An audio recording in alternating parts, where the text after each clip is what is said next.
Chapter 3. Ancient Ethiopia, the land. The Nubo-Egyptian desert was once abundantly watered and a well-timbered region.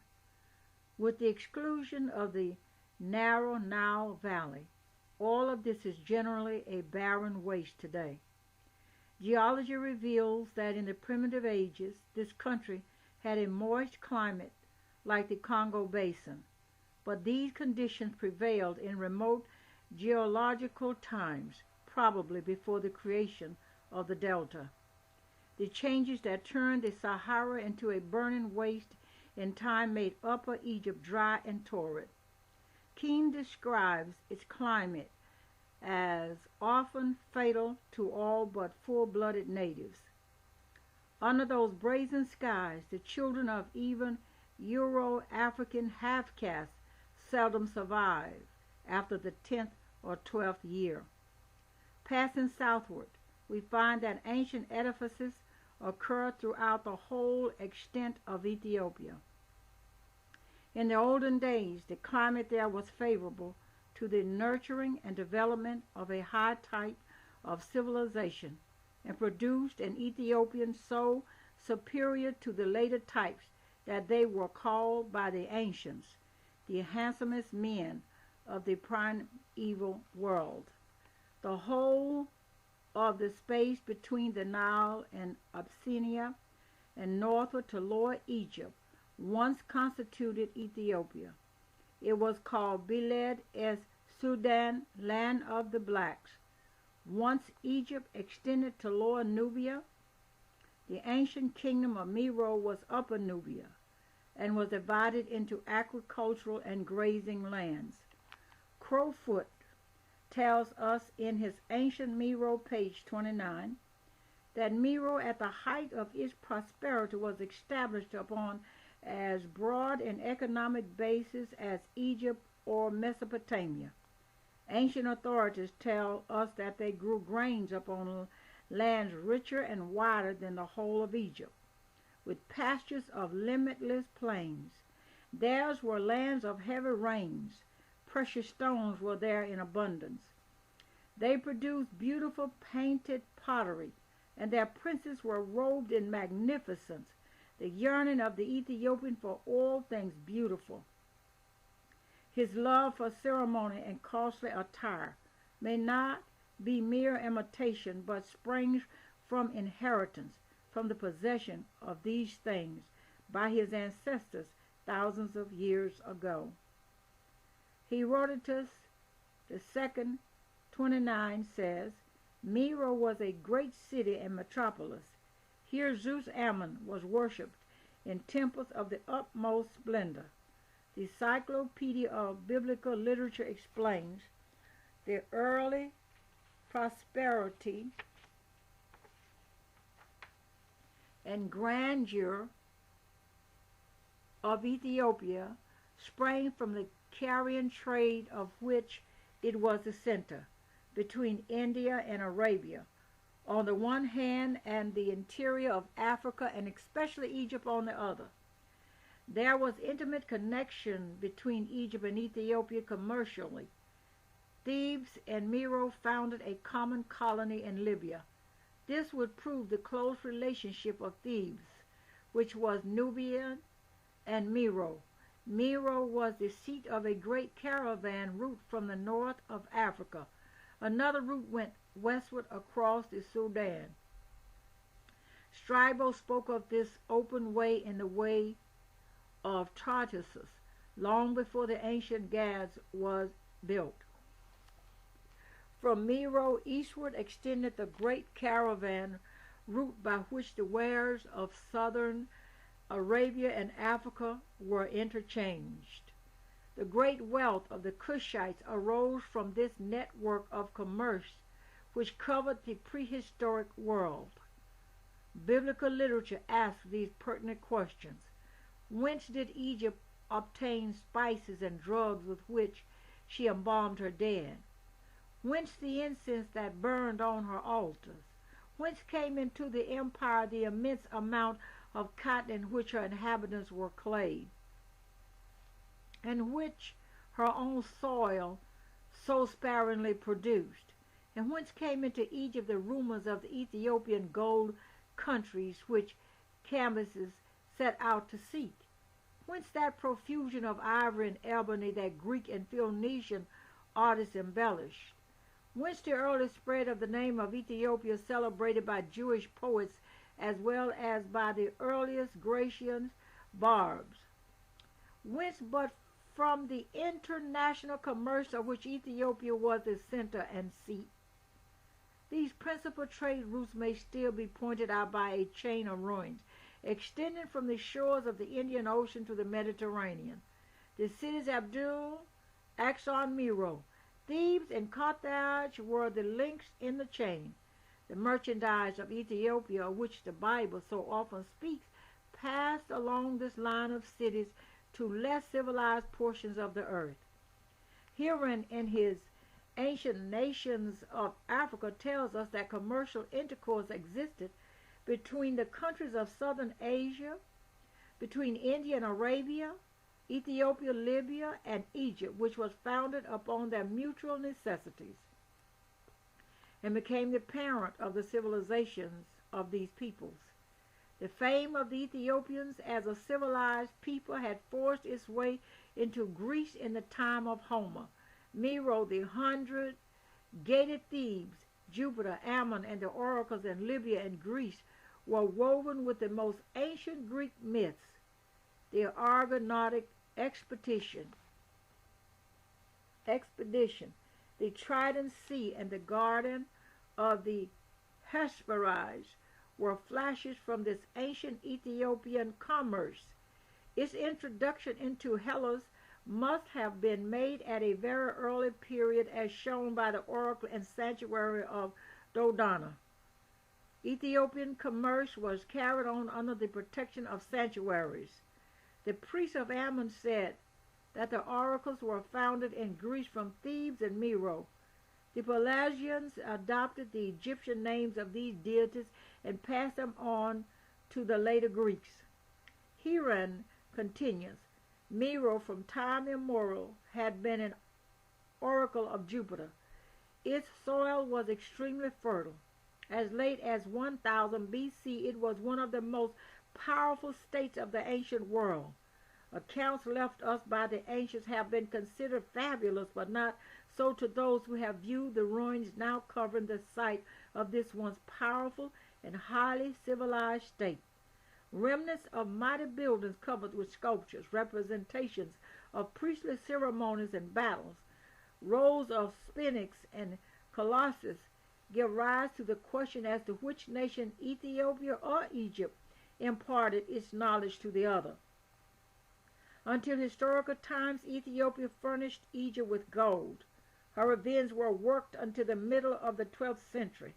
Gold was extracted by crushing, a very costly method, proving that these mines had been very rich, must have been a source of the great profusion of golden articles found in many African ruins and graves. Keane describes the Fayum district, which grew in great profusion roses, vine olives, sugar cane, and cotton. Here the orange and lemon trees attended the size of our apple trees. The district was in more primeval times and depression.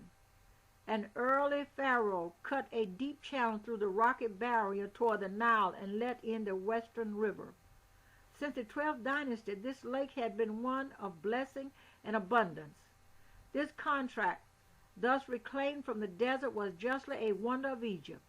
Here the marvelous lake Moeris received the discharge of the Bahr Yusuf, which was one half the volume of the Nile.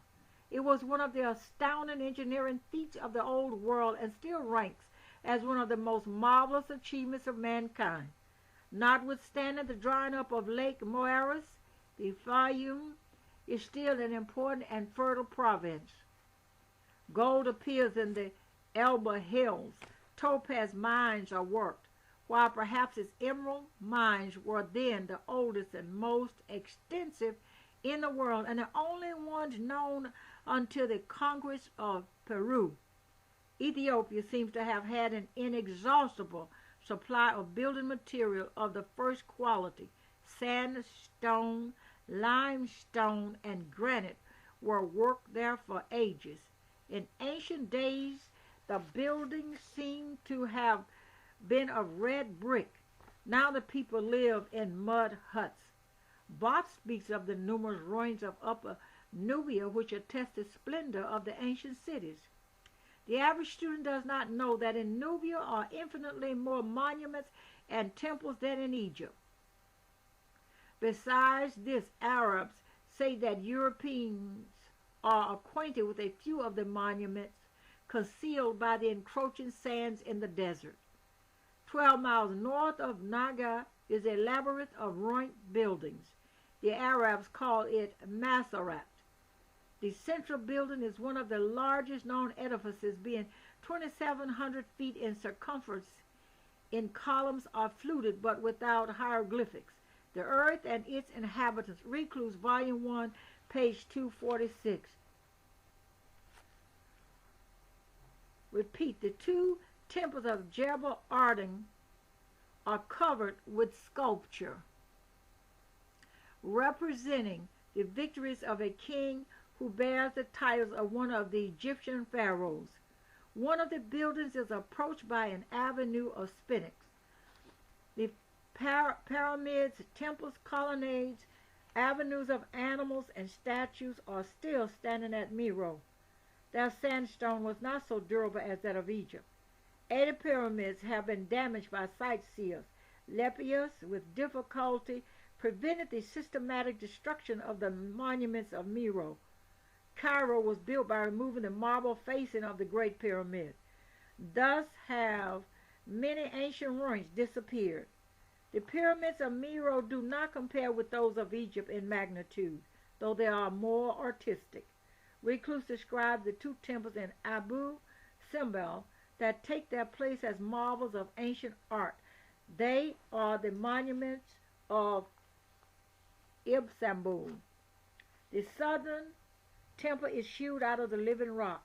Before the gate sit four colossus over 60 feet high of noble and placid countenance. All these colossi are covered with inscriptions. In the interior of the rock follow 3 large halls in succession and 12 smaller ones whose walls contain brilliant paintings. If you will examine the faces of these colossus in any book of authentic cuts, you will find that they are the faces of full-featured Ethiopians. Many temples succeed these as far as the first cataract, containing burial grottos, gateways, and towers. Almost buried in the sand, travelers find the ancient town of Masbenda, whose tunnel-shaped galleries, like those of Crete, are still to be seen passing under the houses. We see Dhaka with its gigantic gateways, only possible of erection by the hand of the ancient Kushite.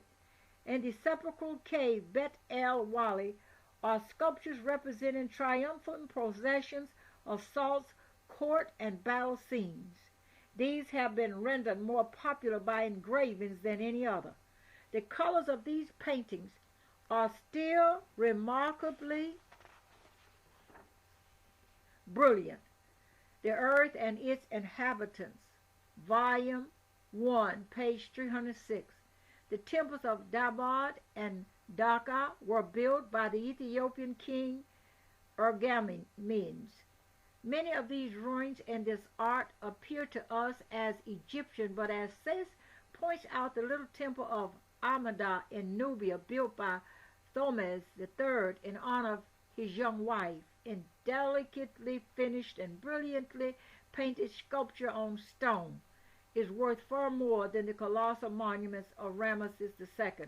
Ramesses cared more for size, and an ancient Kushite, Ramesses II, surnamed the Great, from a group in red granite Tanis photographed by Mr. W. M. F. Petrie. There's a picture on this page. Repeating. Ramses cared more for size and number of buildings than for their careful construction and artistic finish. Sage describes the building of his era as mostly scamped, the walls ill-built and the sculpture coarse and tasteless. Even here in Nubia, the monument of Abu Simbel forms a striking contrast. Wrought by the hands of Nubians, it forms one of the world's wonders carved in rock. It is, as Seth says, the noblest monument left us by the barren walls and vain, glorious monuments of Ramesses, Sesostris, ancient empires of the East. A. H. Seth. Miro had an army of 250,000 trained men and 400,000 artisans when her rule reached Syria. One noteworthy feature was the enormous size of the city Miro. It covered an almost unbelievable area. The ruins that Pliny described had disappeared in Roman times. So ancient was their origin. That is why so little can be learned about Ethiopia by the study of the country today. The period of our ancient glory was too far beyond the ages of our times. Hoskins thought the pyramids of Giza magnificent and wonderful in effect and artistic design. There are pyramids used for burial places at the site of Miro. On the reliefs on the walls of the burial chambers, the rulers appear purely Kushite. Caliud thought Mazarat a unique place having no parallel in Egypt, to have been a great college. Herein thought it the site of the oracle of Jupiter, at whose command colonies issued forth which carried civilization, arts, and religion from Ethiopia into the delta to Greece and to far Nordic lands.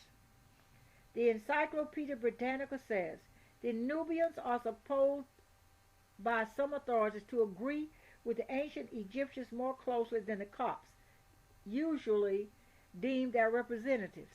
According to Dr. Pritchett, it is probable that the Barbara may be an offshoot from the original stock that first peopled Egypt and Nubia. It was the old race of the higher civilization that ruled Egypt in the pre-dynastic ages. It was from this nation went forth the colonies that spread civilization. This old race of the Upper Nile, the Agu or Anu of the ancient tradition, spread their arts from Egypt to the Aegeans, from Sicily to Italy and Spain. Maso Angelo says that the characteristic decorations on the pottery of the Mediterranean race of prehistoric times is identical with that of pre-dynastic Egypt. Resner in 1899 examined 1,200 tombs in the Nile Valley. He found the remains of a distant race who buried their dead with legs doubled up against abdomen and thorax. This was an old Ethiopian form of burial, which preceded embalming and may be traced to ancient Kushite lands. Earnest and conscientious students seeking the facts about ancient Ethiopia find out scanty and unsatisfactory references in modern books. Going back to ancient records, we find voluminous testimony. Out of this material, the modern author selects what he sees fit and rejects much authentic history about Ethiopia. One book will tell us that the Ethiopians belong to the Japhetic stock. In fact, this is the favored theory. Yet the encyclopedia says that Nubians are a Negroid stock. Others say that they are Semitic. There is a world of contradiction in modern books from an ethnological standpoint. Without the untangling of these threads, one must have a narrow and twisted conception of true history. In ancient days, the African nations were proud and mighty. Cambyses marched against the Egyptians because their king had refused him a daughter in marriage. A stele in the British Museum shows how the fleet of Cambyses was destroyed by Ethiopians on the Nile, and the land forces succumbed to famine. At this time, the temples of Napata were already in ruins. Pyramids were erected for a long line of queens called Candace. The high treasurer of one of these queens was converted to Christianity under the preaching of Philip. To prove how lasting is the religious impression upon the heart of the Ethiopian, Abyssinia is the only great Christian nation of any importance in the East today.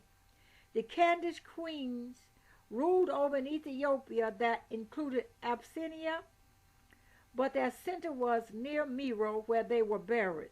The scriptures spoke of the treasure of Queen Candace, accumulated from the merchandise and wealth of Ethiopia. Strabo spoke of a queen warrior of Ethiopia. This line of queens was of a race type never seen among Egyptians. They had the pronounced bushman figure. The renowned Queen of Sheba, queen of the south who visited Solomon, belonged to this line of queens. Ethiopia furnished the perfumes of the ancient world. From Meroe to Memphis, the most common object carved or painted in the interior of the temples was the censer and the bands of the priest. They worshipped the presiding deity with gold and silver vessels, rich vestments, gems, and many other offerings. Various substances were used for incense, but the most esteemed came from Ethiopia. It was from these costly products that this nation derived much of its wealth that has seemed fabulous to the thoughtless. For the embalming of the dead, spicery in vast quantities was used. The Hindu and Egyptians use incense to this day. The Hebrews buried incense. Nineveh, Persepolis, the earthenware of China, all show innumerable forms of censers. Greece, Rome, and on down to our day in Catholic ceremonies we find that the incense, first necessary to allay the odors of animal sacrifice and finally taking its place, still persists. In ancient days, when the dead were buried in churches, the burning of incense was thought necessary to preserve men's health. For these reasons, we must recognize how enormous must have been the traffic to supply such demands. Early writers said that Ethiopians had fountains with the odor of violets, and that her prisoners were fettered with gold chains. Considering the natural products of Ethiopia, her commerce, the strength of her armies, spoken of by the scriptures as 1,000, we find them a substantial foundation for ancient traditions about that nation. Another remarkable people of these regions were the Microbians. Herodotus describes the visit of the ambassadors of Cambyses to them. He directed his expedition against them because of their reputed wealth. His spies brought presents to this king of the Ethiopians. They were a very tall race, and the king was chosen for his great stature. They were a civilized people with their own laws and institutions. The spies brought a purple robe, gold, and perfumes, and a cask of palm wine. This king looked at their presents and despised them. He inquired how long they lived and what they ate. When told that they lived 80 years, he said, "I do not wonder that you who feed upon such rubbish should live no longer." The Microbians, he said, lived 120 years and sometimes longer, their chief food being flesh and milk. This diet was evidence of civilization. He sent a message to the Persian king that filled him with rage. "When you can bend the bow which I send you, then you may undertake an expedition to the Microbians." The ambassadors were shown the table of the sun, a meadow at the outskirts of the city in which much boiled flesh was laid, placed there every night by the magistrates. This seems a strange custom to the unthinking, but was a part of the commercial policy of the Ethiopians, a way by which the vast trains of caravans that swept through the country were fed. At the table of the sun, all who wished might eat. The ambassadors were next led to the prisons, where the captives were bound with gold fetters. This was before the Iron Age. Ethiopia had a skill in embalming superior to Egypt. The Ethiopian mummy could be seen all around, and they were preserved in columns of transparent glass. The Egyptian mummy could only be seen from the front. In the sepulchres, the corpses were covered with plaster on which were painted lifelike portraits of the deceased. They were then placed in the cases of crystal, which was dug up in abundance. His report of Herodotus proves the Ethiopians in possession of laws, prisons, commerce, knowledge of working metals, and the fine arts.